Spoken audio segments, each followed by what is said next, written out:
এত গুলি কামানের পরে মাত্র 8 মিনিট। আপনাকেও কামান দেওয়া হবে, বলতে থাকেন। আমি বলতে থাকি, আপনি যখন থামায় দিবেন আমি থেমে যাব। Thank you. ধন্যবাদ মাননীয় স্পিকার। নোটিশটি উত্থাপন করেছিলাম জনস্বার্থে। বক্তব্য সবাই যখন দেয় জনস্বার্থেই দেয়।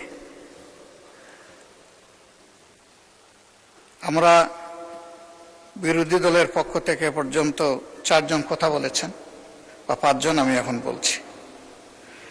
আমার মূল বক্তব্যে যাওয়ার আগে মাননীয় সংসদ সদস্য এবং স্বরাষ্ট্রমন্ত্রী খুব চমৎকার কিছু কথা বলেছেন, এগুলো একটু স্মরণ করতে চাই আমি। উনি বলেছেন যে shareholder is shareholder. সে কিভাবে শেয়ার হোল্ডার হয়েছে এটা পরে দেখা যাবে। এটা পরে কেন? এটা তো আগেই এক্সপোজ হয়ে গেছে। সারা দুনিয়া জানে, উনি জানেন না। উনার মতো একজন বিজ্ঞ মানুষ, আমি এটা বিশ্বাস করি না। এই ব্যাংক থেকে উনি একা নিয়েছেন তার নিজের নামেই 82,000 কোটি টাকা, আর তার সমুদয় শেয়ার যেগুলা তিনি কিনেছেন 82% মালিক হয়ে গিয়েছেন, এগুলার মূল্য হচ্ছে মাত্র 12,000 কোটি টাকা। অর্থাৎ তিনি কই তেল দিয়ে শুধু কই বাঁচেন নাই, কইও বাঁচছেন, শোল মাছও বাঁচছেন, এবং সবগুলা ব্যাংক থেকে ডাকাতি করা টাকা। সেই শেয়ারগুলা কিভাবে হস্তান্তর হয়েছে তিনি একটা প্রতিষ্ঠানের নাম এখানে বলেছেন, সবগুলা বলে দিলে ভালো হইতো। এই ধরনের সকল শেয়ার হোল্ডারের উপরে বিশেষ একটা এজেন্সির মাধ্যমে প্রচন্ড চাপ ক্রিয়েট করে তাদেরকে বাধ্য করা হয়েছে তাদের শেয়ার হস্তান্তর করতে। এরা তো হস্তান্তরের জন্য এই শেয়ারগুলা কিনে, তারা যুগ যুগ ধরে এই ব্যাংকের সাথে ছিল এবং যথারীতি এই ব্যাংক সবাইকে স্যাটিসফ্যাক্টরি সার্ভিস দিয়ে চলছিল, ডিভিডেন্ড দিয়ে চলছিল। একটা মাত্র ব্যাংক, যে ব্যাংক তারল্য সংকটে অন্য ব্যাংকেও হেল্প করত, এইভাবে ব্যাংকটা ডাকাতি করে আজকে এটাকে একদম দেউলিয়া করা হয়েছে। এটা করেছে ফ্যাসিস্ট সরকার। উনি কর্মচারীদের নিয়োগের ব্যাপারে কথা বলেছেন। 10,000 কর্মচারীকে নিয়োগ দেওয়া হয়েছে, সামান্য কোনো নিয়ম নীতি মানা হয়নি, পত্রিকায় একটা বিজ্ঞপ্তি দেওয়া হয়নি। এই ব্যাংকের সমস্ত অতীত ট্রেডিশন ব্যাক করে কোনো পরীক্ষা ছাড়াই তাদেরকে নিয়োগ দেওয়া হয়েছে। একটা কাগজে কেউ না কেউ সই করে দিয়েছে, এইটাই তার নিয়োগ লেটার। মাননীয় বিরোধী দলের নেতা, আপনি ভালোই বলছেন, কিছু কিছুটা অস্পষ্টতা আমার কাছে মনে হয় যে তিনি বলতে কাকে আপনি মিন করছেন, আর যেই আমলে এভাবে নিয়োগে বৈষম্য করা হয়েছে, অবৈধভাবে নিয়োগ দেওয়া হয়েছে, সেটা কি ফ্যাসিস্ট আমলে নাকি ইন্টারিম সরকারের আমলে? এটা ক্লিয়ার করে বললে সবাই উপকৃত হবে। জি জি, এটা ফ্যাসিস্ট আমলে, কিন্তু সালাউদ্দিন সাহেব একটা অংশ এনেছেন আর একটা অংশ আনেন নাই। সরকার পরিবর্তন হওয়ার পরে 5 আগস্টের পরে আমরা যতটুকু জানতে পেরেছি যে তাদের সকলকে আবার পরীক্ষায় আসার জন্য ইনভাইট করা হয়েছিল, যে আসেন, বিনা পরীক্ষায় আপনারা চাকরি নিয়েছেন, মিনিমাম নিয়মটা মানে এখন আপনারা চাকরিতে ফিরে আসেন। তারা কেউ আসেনি। কেন তারা আসলো না?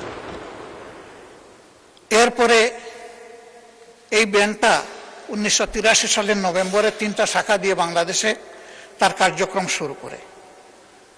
ঢাকার লোকাল ব্রাঞ্চ মতিঝিলে, আগ্রাবাদ, চিটাগাং, সিলেট, তালতলা। পর্যায়ক্রমে তাদের সততা, দক্ষতা, আমানতদারি এবং গ্রাহকদের প্রতি তাদের সেবার মান, এগুলার কারণে অনন্য উচ্চতায় এই ব্যাংকটা চলে যায়। তিনি যে সমস্ত অভিযোগ আনলেন, যে কোনো একটা দলের দিকে ইঙ্গিত করে, একেবারে নাম বললে দিলেই পারতেন জামাত ইসলামী। তিনি বলছেন যে মাঝে মাঝে নেকাব খুলা ভালো, এটা খুলে দিতেন। এখানে নেকাব রাখলেন কেন উনি?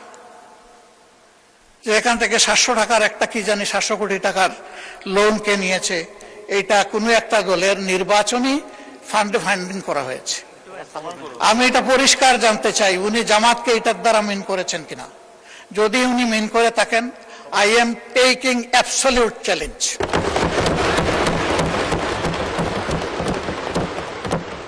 তিনি এটা প্রমাণ করতে পারলে আমি তাকে একটা মেডেল দিব পার্সোনালি।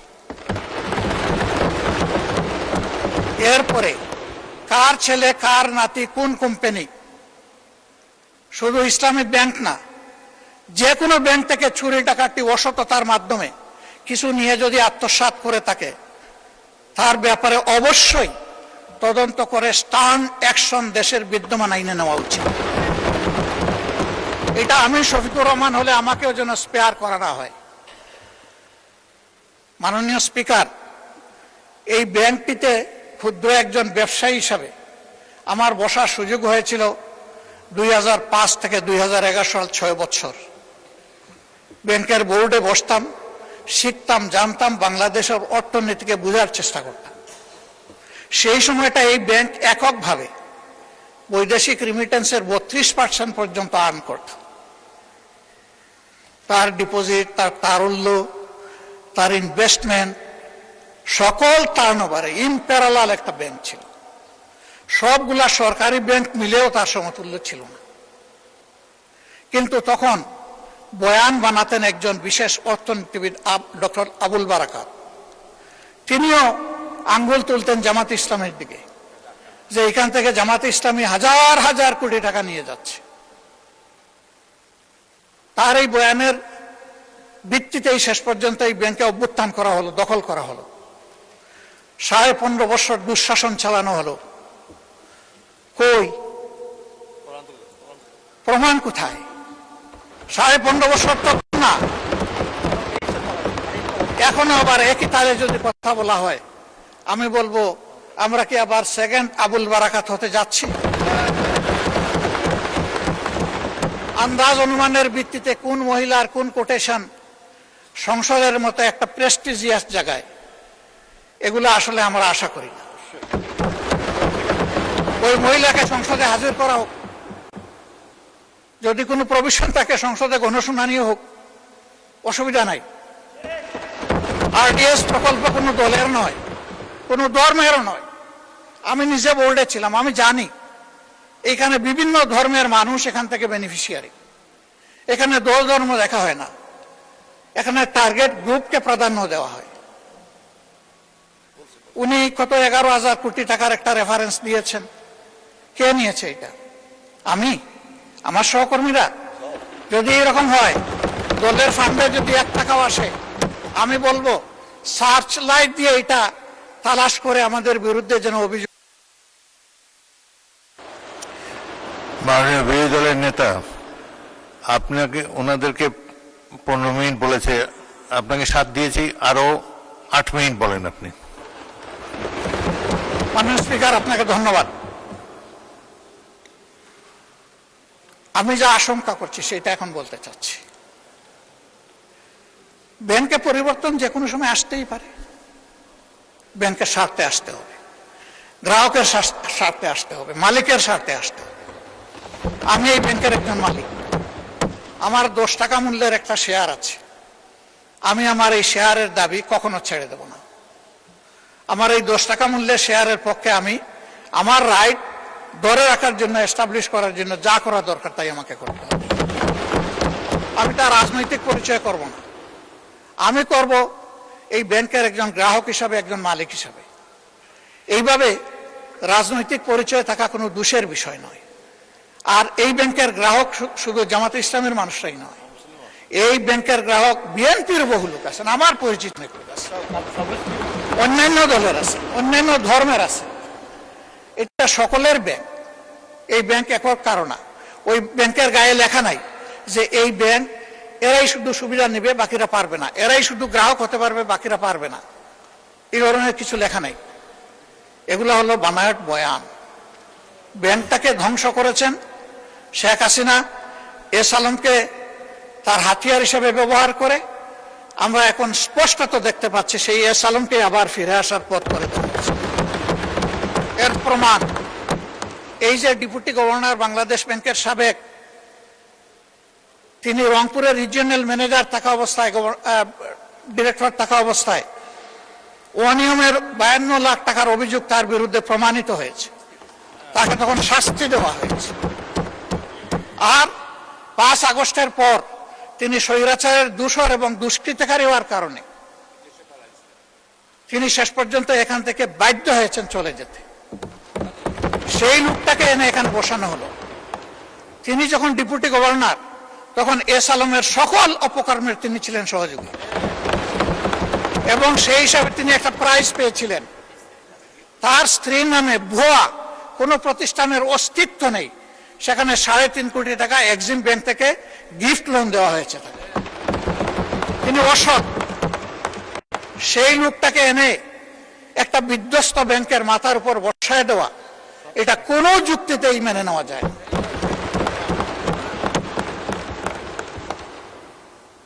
সরকার অবশ্যই সবকিছু চালাবেন, ক্রেডিট হলেও সরকারের, ডিসক্রেডিট হলেও সরকারের, কিন্তু জনগণের পারসেপশনটা কি এই ব্যাংক নিয়ে, এটা অবশ্যই সরকারকে বিবেচনায় নিতে হবে আমি মনে করি।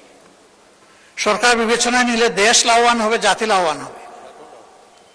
ইসলামী ব্যাংক কোনো কারণে যদি আরো ক্ষতিগ্রস্ত হয়, আমি ব্যক্তিগতভাবে মনে করি বাংলাদেশের অর্থনীতি মাটির সাথে বসে যাবে। আস্থার এটি একটা পিরামিড। এই পিরামিড হেলে পড়লে অথবা বিধ্বস্ত হয়ে গেলে ব্যাংকিং ব্যবস্থার উপরেই মানুষের অনাস্থা তৈরি হবে, এবং এই অনাস্থা বাংলাদেশের জন্য কোনো ভালো বার্তা বয়ে আনবে না। যারা রিমিটার, তাদের কষ্টে অর্জিত টাকা বাংলাদেশে পাঠায় পরিবারের জন্য, দেশবাসীর জন্য, তাদের মধ্যে এখন অস্থিরতা তৈরি হয়েছে। আমি হজের সফরে মাত্র 11 দিনের জন্য গিয়েছিলাম। সেখানে এই ব্যাপারে অনেকের উদ্বেগ, সরাসরি প্রশ্ন শোনার সুযোগ পেয়েছি। এতে দেশের অর্থনীতি ক্ষতিগ্রস্ত হবে। রেমিটেন্স প্রবাহ যদি বাধাগ্রস্ত হয়, আমাদের মাত্র 2টা সোর্স, একটা রেমিটেন্স, আরেকটা হচ্ছে আরএমজিও এখন বিভিন্ন চ্যালেঞ্জের ভিতর দিয়ে অতিক্রম করছে। রেমিটেন্সও যদি বিপদে পড়ে যায়, তাহলে আমাদের দেশের অর্থনীতিটা গিয়ে কোথায় দাঁড়াবে মাননীয় স্পিকার? এই সবগুলোই তো আমরা বিপদে পড়ে যাব। এই জন্য আমরা অনুরোধ করব, জোর জবরদস্তি করে যাদের কাছ থেকে এই শেয়ারগুলা ডাকাতি করে নিয়ে যাওয়া হয়েছিল, অনতি বিলম্বে সসম্মানে সেই মূল্যেই তাদের কাছে আবার শেয়ারগুলা ফিরিয়ে দেওয়া হবে। এরপরে সরকার সকল নিয়ম কানুন মেনে বোর্ড গঠন করবে, পরিচালনা করবে, আমাদের পূর্ণ সমর্থন থাকবে। এই ব্যাপারে আমাদের কোনো আপত্তি থাকবে না। সন্তান তার মায়ের কুলেই তো নিরাপদ।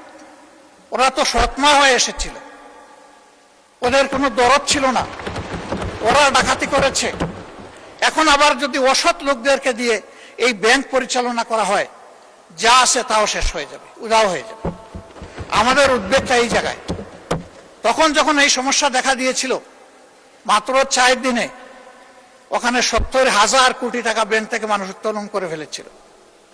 আমরা একটু অনুরোধ জানিয়েছিলাম একজন গ্রাহক হিসাবে, ছোট্ট একজন মালিক হিসাবে, একটু ধৈর্য ধরুন, ব্যাংকটাকে বাঁচতে দিন। থেমে গিয়েছিল। এখন কি বলবো মানুষকে? এখন তো বলার কিছুই খুঁজে পাচ্ছি না। এই জন্য আপনার মাধ্যমে আমি মাননীয় প্রধানমন্ত্রীকে বিশেষভাবে অনুরোধ করব, বিষয়টা নিয়ে তিনি যেন সিরিয়াসলি ভাবেন। কোনো পূর্ব ধারণা থেকে নয়, বাস্তবতার ভিত্তিতে এই ব্যাংকটাকে বাঁচাতে হবে। আমরা বিশ্বাস করি এই ব্যাংক বাঁচলে, তার আগের জায়গায় ফিরে আসলে, ব্যাংকিং ব্যবস্থাপনার উপরে মানুষের আস্থা আবার ফিরে আসবে। অর্থনীতির 2 চাকার 1 চাকা ব্যাংক আর 1 চাকা স্টক মার্কেট। ব্যাংকে আস্থা ফিরে আসলে অবভিয়াসলি হাত ধরে স্টক মার্কেটও আস্থা ফিরে আসবে। আমরা আমাদের দেশটাকে সামনে একদিকে যাচ্ছে, এটাই দেখতে চাই। আর লেম এক্সকিউজ এবং ব্লেমের যে বিষয়গুলো এখানে চলে আসে, এটা থেকে আল্লাহর কাছে আশ্রয় চাই।